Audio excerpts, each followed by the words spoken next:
श्रीहरी जगत पिता दूर करीतो व्यथा ऐका सत्यनारायणाची कथा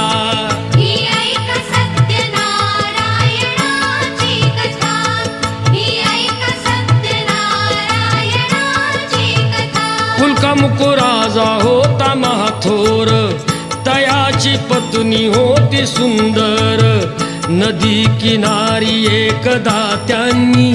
घातली महापूजा दोघांनी आली एक नौका त्याच मार्गानी नाव भरलेली पूर्ण द्रव्यानी होती व्यापारी साधू बाण्याची रीत पाहण्यास आला पूजनाची उल्का मुकुत्यास